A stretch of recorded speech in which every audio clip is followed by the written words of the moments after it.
So I've started the recording. This is week 5. We have 1 week after this plus 1 day. This week is industry choice. So last week you had to sort of like draw one of everything. This week you're going to get to concentrate on what what your main interest is. So here we go. This is our lecture and guided practice for Tuesday, July 6th. Hopefully everybody had a good holiday, Independence Day holiday. What we're going to do today is look at the requirements for week 5 and sort of a little bit of week 6. So our primary software packages will be Autocad, Revit, and Inventor. I'm not going to, really show Inventor too much, but I will do just a little bit probably on Thursday. It's industry of your choice. There are assigned things to do within each industry, and we'll take a look at it. We do have a playlist. I'll be putting things into the playlist as we go. I've got one thing already, which is the AutoCAD drawing basics. And it looks like my playlist, or is that? Yeah, that's my playlist for week 5. And so I've got how to do architectural elevations, if that's what your choice is. You'll see that this week you get to choose to do architectural work, civil work, graphic design, interior design, landscape design, or mechanical. So you'll focus your work on one of those. And I'll be doing some demonstrations on each one. Today, I'm going to do the landscape design and the civil, and I've done a video on the architectural already. So that'll take about half of them. I think the mechanical, most of you get if you're going to be doing that one now. So that's sort of what the what we've got cooking there. And you'll see that this is a little description. Next week, excuse me, this up here. Next week, you can either choose one of the existing ones from week 5, a different one, and do it, or you can extend the work and do even more. Okay, so you can either go more in depth on one that you've already chosen, or you can go, I think I want to try something else, and you just go back and pick one of these. Your collaboration work, your production, is now looking at a different type of drawing again. This is a piping schematic. It's a rough drawing. It's sometimes all you have to work with. And it's up to you to sort of tell me what you think this is about and what it is and what some of these things mean. Like what are the dashed lines? What are the solid lines? What is this even of? What do some of the terms mean? So that's kind of cool. And I'll tell you, this is a little bit more overboard than what you see in many parts of the United States. That thing that says CO, that's a specific term for a thing, and they've got more of them than you would normally see. But it's kind of cool and it's good, and so there we go. You get to just tell me about this. And again, it's an explain, so I'd like a little video of it. It's kind of cool, right?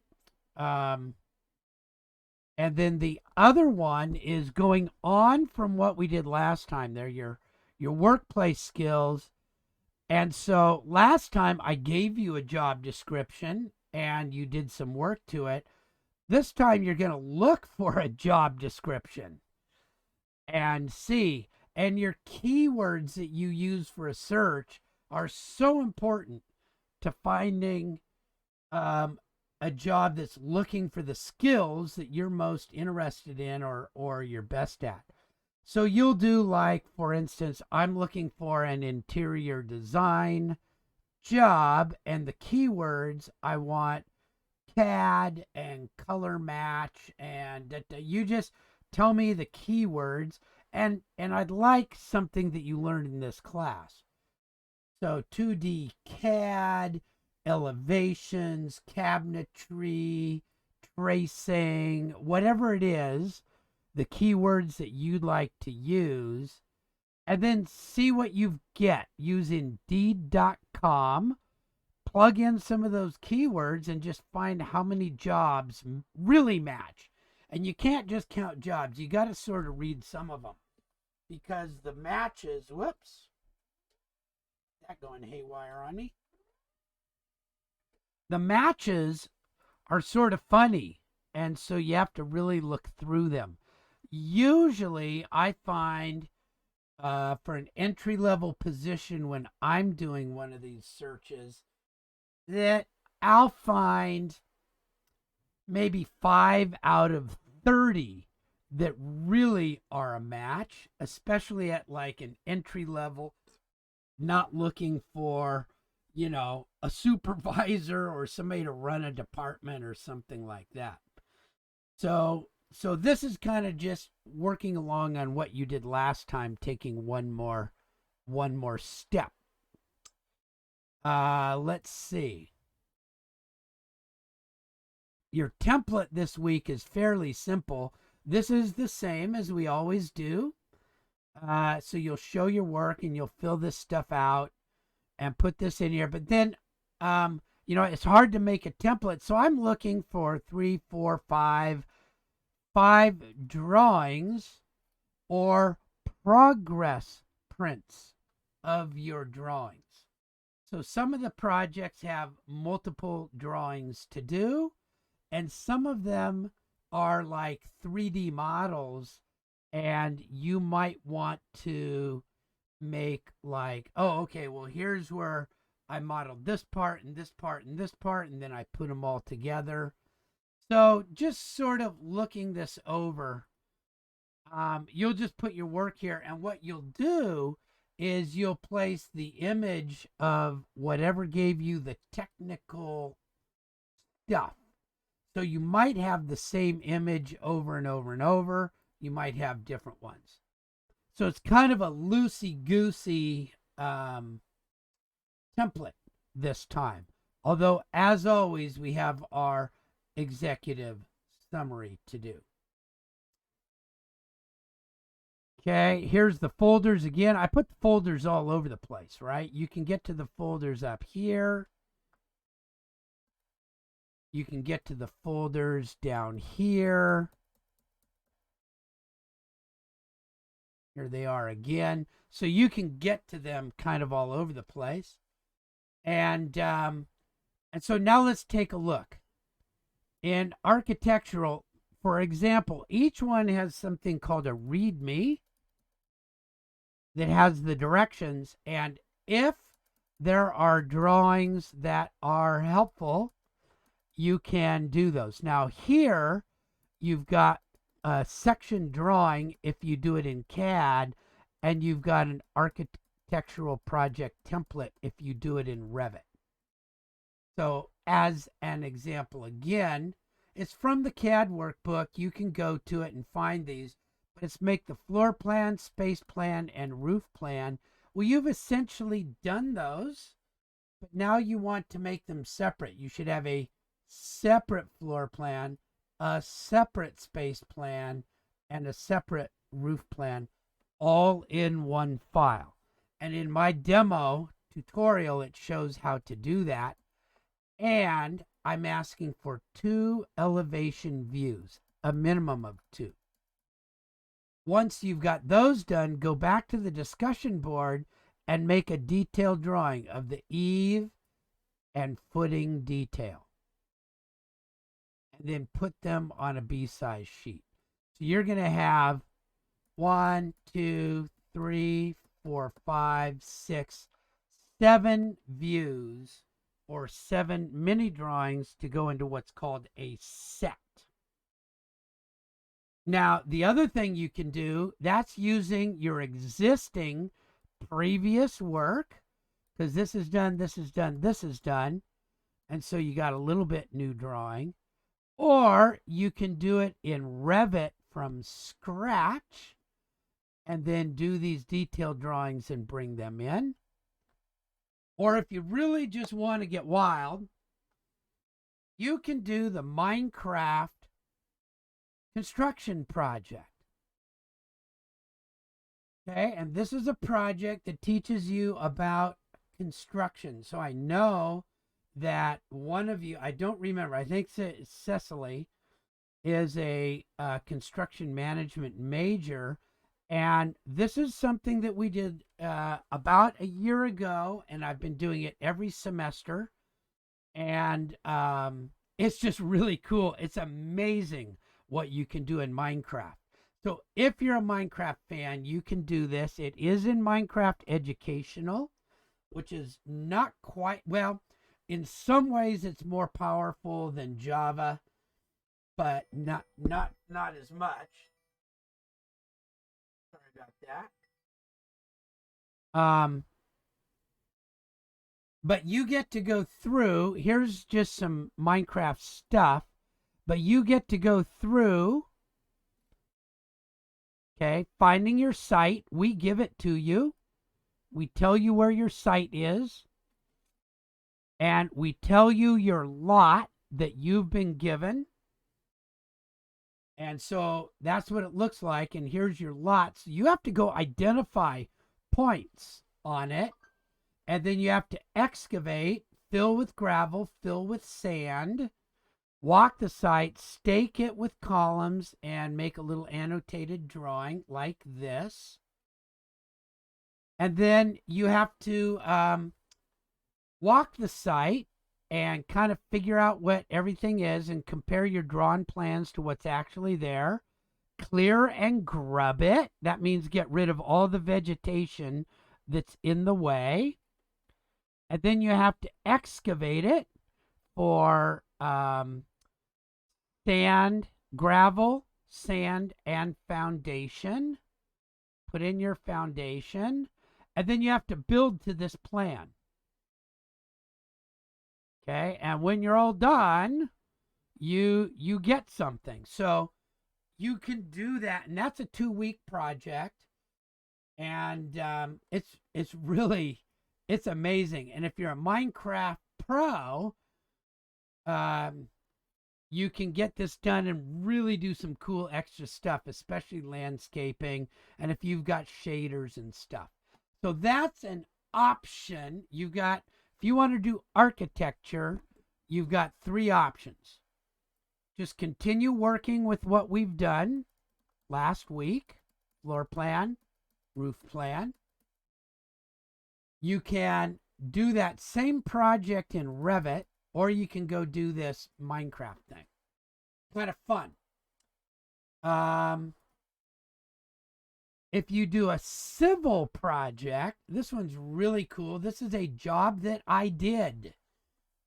I got these drawings from Caltrans, and it's a freeway overcrossing. And if you feel like not doing this, you can do the Minecraft one again if you want to do civil, because they kind of overlap. I would love somebody to make me this overcrossing in Minecraft. So if somebody wanted to do that, that would really be cool too. But it's a site plan, and I'm going to demo this today.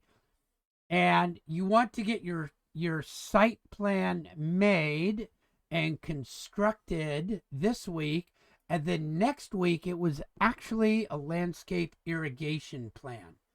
So that's what will happen next week on this one. And again, that one's Revit. And I'm going to demo that one today. We've got some cool graphic design stuff that just continues to show you the power of AutoCAD. You can create custom line types. You can create block letters that you can use for doing all sorts of things, custom hatch patterns, and then there's this thing called X attach where you can write over the top of images either in Paperspace or using the wipeout command. So there's a lot that you can do in AutoCAD that are good basic graphic art skills, and sometimes they're the things to do, particularly if you're going to be moving into making this stuff from laser etching, plasma cutting, sign work, special cabinetry where you want filigree on it. All of that integrates basic graphic arts into AutoCAD, but these extra tools make your life easier. So this is about learning some extra tools. Where am I here? Here we go. Interior design is about making blocks. It's from that plate that you did, and you're going to create blocks and then recreate plate 4. Is it plate 4? I'm not sure I got the right number on that one. Using blocks, and then create a materials list using the data extract command. So I know that you were able to draw it before, but now we're going to draw it in a way that gives you information that somebody can bid the job with. And then you can use that data extract command to create basically a spreadsheet where you can do a job estimate. So that's a cool thing. But then I also told somebody, I think it was Joya, that we would have the opportunity to make spiral staircase. So if you want to, you can do a 3D spiral staircase instead, and we do the same thing. We'll use some blocks and we'll use some things to make an export sheet with and things like that. So that's a very cool interior design. And then next week, you'll learn how to do those blocks in such a way that you can modify them very easily within your drawing using what's called dynamic blocks so that you can do that. Let's see. Next one. Landscape design is to make a 3D model of what you did last week. And I'm going to demonstrate that one to you today also. Or if you're already really into landscape and you would like to make drawing blocks and create special hatch patterns, you can do that in 2D. Okay, so there's another or for you. And finally, there's the mechanical stuff, which is just a cool bunch of mechanical drawings that next week will turn into 3D. However, if you'd like to do them directly in Inventor or Fusion, we'll do the opposite. We'll do them in 3D this week and make them 2D next week. Okay, so there's just a bunch of them to do, and they're just good drawing skills. So that's what we've got cooking for this week.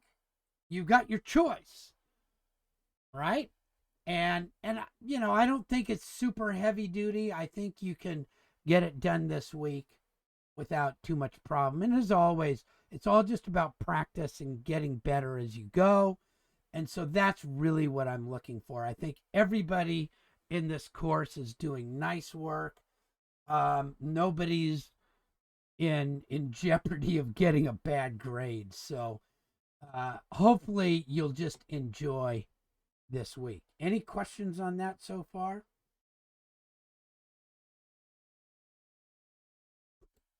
Okay. Then I'm going to go to the landscape. Let me do the Revit one really quick. So that's our first one. And what you're going to do, I'm going to stop the recording now and restart it.